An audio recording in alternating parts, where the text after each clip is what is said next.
दोस्तों, किसी इंसान को सजा इसलिए दी जाती है कि अपने जीवन में दोबारा गलतियां ना कर पाए, अपनी गलतियों से वो शिक्षा ले और दोबारा ऐसा अपराध ना करे।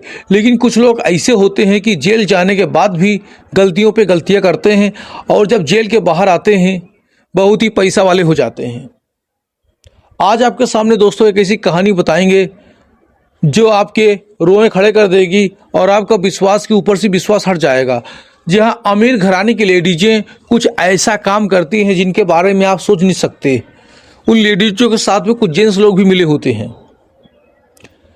नमस्कार दोस्तों, हमें आपके होस्ट अरविंद पटेल ऑफिशियल और स्वागत करते हैं फिर से आपके अपने यूट्यूब चैनल में। दोस्तों, यह घटना है वर्ष 2022 की।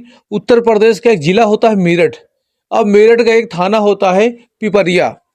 दोस्तों, मेरठ के पिपरिया थाने के अंतर्गत में एक लड़का होता है जिसकी उम्र होती है लगभग 35 साल, जो पेशे से दर्जी है, सिलाई का काम करता है। वो अपने काम में बिजी रहता है। उसके पास एक लेडीज की कॉल आती है अचानक से। उस लेडीज से वो बात करता है काम करते करते, और 10 मिनट के बाद में उस लड़के को एहसास होता है शायद उस लेडीज ने गलती से इस लड़के को फोन लगा दिया है। दोस्तों, उस लड़के का नाम होता है आदिल, जो कि सिलाई का काम करता है। फोन तो कट जाता है दोस्तों, लेकिन आदिल के दिमाग में उस लेडीज की बातें गूंजती रहती हैं। आदिल कहता है मैं फोन नहीं करूंगा, लेकिन दोस्तों 2 दिन तक ये बातें गूंजती रहती हैं आदिल के मन में, और आदिल अपने दिल को जवाब दे देता है और उस लेडीज को फोन लगा देता है। उधर वो लेडीज कहती है मुझे यकीन था कि आप मेरे पास फोन करेंगे। बड़े प्यार से बड़े अच्छे से बात करती है और आदिल को अपनापन लग रहा था उससे बात करने में, और उस लेडीज को भी आदिल से बात करने में अपनापन लगता है। आदिल पूछता है शायद धोखे से आपने फोन लगाया था, मेरा मन नहीं मान रहा, सोचा मैं आपसे एक बार बात करूं। आप कहां से हैं, कुछ बताइए अपने बारे में, क्या नाम है आपका? वो लेडीज कहती है मिस्टर, मेरा नाम सालू है और मैं भी मेरठ की ही रहने वाली हूं, आवास विकास एरिया की। आदिल जैसे मेरठ का नाम सुनता चौंक जाता, कहता कि अरे मैं भी मेरठ का ही हूं। सालू से बताता है आदिल कि मैं शादीशुदा हूं, मैं आपसे कुछ छिपाना नहीं चाहता। अब यहां पर क्या होता है कि जो सालू थी वो भी कहती है अच्छी बात है आप शादीशुदा हैं, लेकिन मैं भी शादीशुदा हूं, मैं भी आपसे कुछ नहीं छिपाऊंगी। दोनों बातें करते हैं और बातों ही में खो जाते हैं एक दूसरे से। दिल दे दिया दिल ले लिया, ऐसी बातें करने लगते हैं। खूब इंटरेस्ट बढ़ जाता है, यौवन का जोश इन दोनों के अंदर आ जाता है। वहां पर सालू बताती है कि शादीशुदा है, लेकिन उसके पति सऊदी अरब में रहते हैं। 2-3 साल में आते हैं, 2-4 दिन के लिए फिर चले जाते हैं। मैं यहीं रहती हूं दिल्ली में अकेले, मेरठ के पास में, दिल्ली बॉर्डर में। आदिल के मन में अरमान जाग जाते हैं। आदिल का रास्ता साफ। आदिल सोचता यही मौका है, लोहा गर्म है, और दोनों फोन में एक दूसरे से प्रपोज कर देते हैं, चुम्मा चाटी कर डालते हैं फोन में, वीडियो कॉलिंग करके। सालू और आदिल एक दूसरे को अपने अपने प्राइवेट पार्ट दिखाते हैं, अपने अंडरवियर उतार के। देख लो, दोनों शादीशुदा थे। अजनबी कॉल आई थी, पहले ही कॉल में इंटरेस्ट पैदा हो गया। अब यहां पर इनका ये हो गया, कोई बात नहीं, दोनों अपनी मर्जी से कर रहे, अच्छी बात है। उसके बाद में आदिल सालू से कहता है, सालू आदिल से कहती है क्यों ना हम लोग एक बार पर्सनली मिल लें। आदिल के अरमान जाग जाते हैं। आदिल कहता है तुमसे मिलना, बात करना बड़ा अच्छा लगता है। सालू भी कहती है तुमसे मिलके दिल का जो हाल क्या करें, हो गया है कमाल क्या करें। दोनों प्रेम के तराने पढ़ते हैं। उसके बाद ये कहते हैं कि एक किसी होटल में मिला जाए अच्छी जगह पर। आदिल कहता है हाँ मेरठ में बहुत सारे होटल हैं, आ जाओ किसी भी होटल में मिल लेंगे। ये एक डेट बुक करते हैं, डिसाइड करते हैं, उस डेट को ये लोग किसी एक होटल में मिलते हैं। वहां पर क्या होता है, जब पहली बार जब आदिल देखता है सालू को, चेहरे में एक चमक सी आ जाती है, जैसे कि उम्र 55 की दिल 55 का। होटल में मिलते ही दोनों, और अपने अंडरवियर अंडर गारमेंट्स उतार के दोनों लोग अपने अपने अरमान पूरे कर लेते हैं। 2-2.5 घंटे तक ये लोग रहते हैं होटल में। उसके बाद फिर सालू कहती चलो कहीं पर टहलते हैं। ये लोग टहलने निकल जाते हैं होटल के बाहर। सालू के पास एक मैसेज आता है। सालू थोड़ा परेशान हो जाती है। आदिल पूछता सालू क्या हुआ, तुम क्यों परेशान हो? सालू कहती है मेरे भैया भाभी को पता चल के मैं तुम्हारे साथ हूं, आने की बात कर रहे हैं। तो आदिल कहता परेशान ना हो, यहां पर बहुत सारे होटल मेरठ में हैं, कहां तुम्हारा भाई ढूंढे, कहां भाभी ढूंढेगी। कुछ नहीं होगा, टेंशन मत लो। जैसे थोड़ा ये आगे बढ़ते हैं, कुछ टाइम के बाद में एक गाड़ी सामने आ जाती है, ब्लैक कलर की इनोवा गाड़ी। उसमें 4 लड़के हट्टे कट्टे बैठे होते हैं और एक लेडीज भी होती है। कार से एक लेडीज एक जेंट्स बाहर निकलते हैं और वो कहते हैं मैं सालू का भाई हूं और ये सालू भाभी हैं। आदिल को घसीट के कार के अंदर भर लेते हैं और सालू को भी अंदर कुटाई करते हैं। परिचय बताते हैं मैं इसका भाई, इसकी और ये मेरी वाइफ है। खूब कुटाई होती है और कहते हैं कि तुमने मेरी बहन के साथ गलत काम किया है। वो कहता भाई साहब हमने कुछ नहीं किया, अपनी इच्छा से किया, कोई जबरदस्ती नहीं की। खूब कुटाई होती है। अब यहां पर कार के अंदर जो लड़का कहता था मैं सालू का भाई हूं, वो कहता मैं पुलिस में जाके मुकदमा करूंगा, तुमने मेरी बहन के साथ में गलत काम किया है, संबंध बनाए हैं। अब खूब मार खाता है। तो एक लेडीज की तरफ देखता है आदिल, तो उसको लगता है कि लेडीज थोड़ा समझदार है, दया आ रही इसके अंदर। जो कह रही थी कि मैं पिंकी हूं, शालू की भाभी, उसके पैर पकड़ लेता है। मुझे बचा लो भाभी, गलती हो गई, दोबारा नहीं होगी, इच्छा से हुआ है।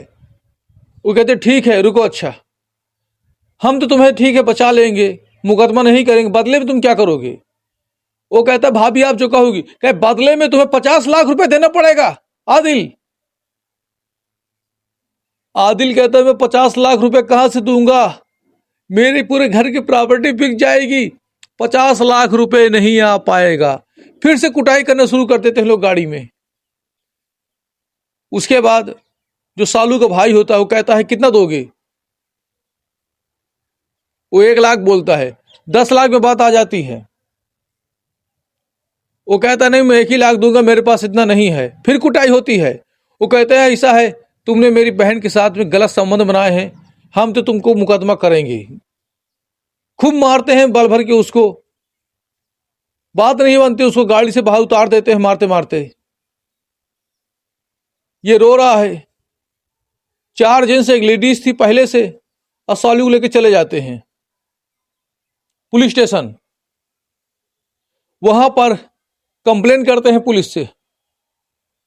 अब दोस्तों यहां पर जो आदिल होता है ये अपने घर जाता है। जब ये घर से निकला था सालू से मिलने के लिए, तो झूठ बोल के निकला था, घर में पूरी बात नहीं बताई थी। लेकिन अब ऐसी ऐसी बात हो चुकी है। पुलिस के द्वारा बुलाया जाता है आदिल को। वहां पूरे पुलिस स्टेशन में कंप्लेन की जाती है ऐसी ऐसी बात है, मेरी बहन के साथ ऐसे ऐसे हुआ है। अब दोस्तों यहां पर ये जो आदिल होता है ये अकेले थाने नहीं जाता, पूरे परिवार के साथ, अपनी बीवी बच्चे माँ बाप सबके साथ जाता है। वहां कहता साहब इन लोगों ने बहुत मारा, पैसे की बात कर रहे थे, हमने कोई जबरदस्ती नहीं की साहब, स्वेच्छा से किया है जो भी काम किया है। और ये इस तरह पैसा मांग रहे जैसे इनका कोई रैकेट चलता हो। पुलिस वाले उसकी बात नहीं सुनते, लेकिन उसको गिरफ्तार कर लेते हैं आदिल को। आदिल की कोई बात नहीं सुनते। लेकिन उधर जब सालू से पुलिस वाले आधार कार्ड मांगते हैं, तो जब आधार कार्ड की बारी आती है, सालू नकली आधार कार्ड देती है।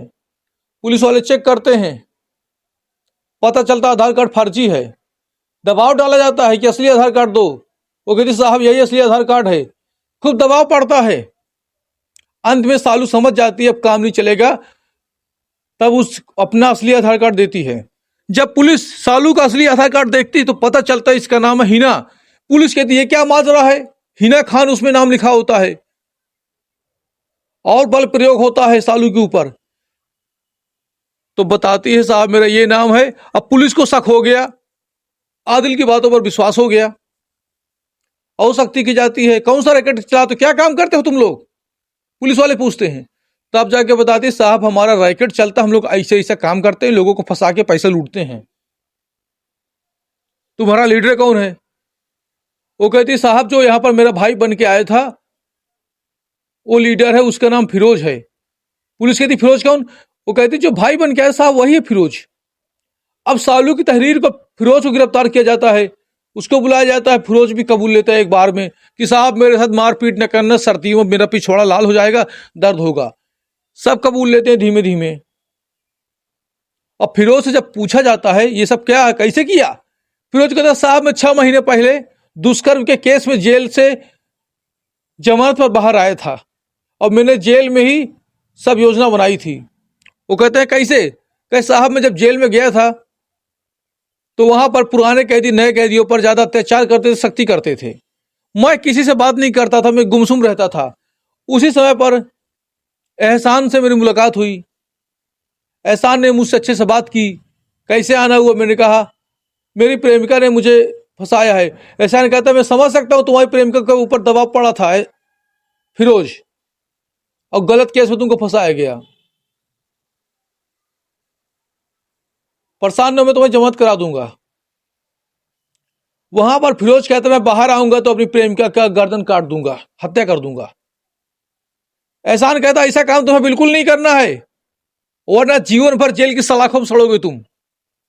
तो फिरोज कहता मैं क्या करूं? वो कहता काम ऐसा करो जेल के बाहर निकलो, खूब पैसा कमाओ। वहीं पर ये षड्यंत्र रचते हैं। जेल के बाहर आता है, एहसान भी बाहर आता है, फिरोज भी बाहर आता है। ये लोग लड़कों के साथ में 4 लड़के मिलकर अपनी टीम बनाते हैं और 2 लड़कियों को भी शामिल करते हैं, जिसमें से एक आपकी सालू उर्फ हिना खान होती है, दूसरी नाजिया उर्फ पिंकी होती है जो भाभी बनी थी।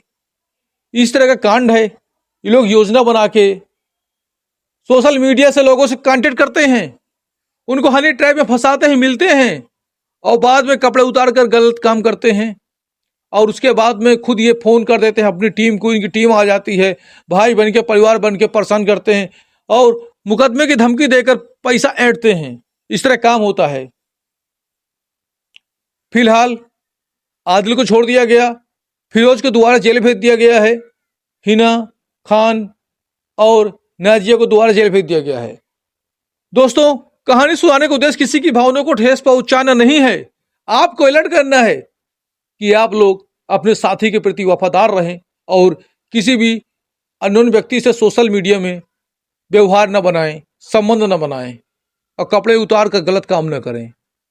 अपनी भावनाओं पर काबू रखें वरना आप भी फंस सकते हैं।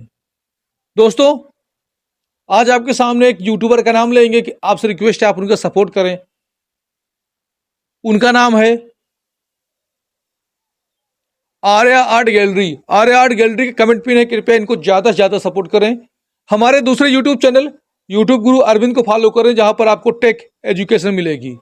Thank you.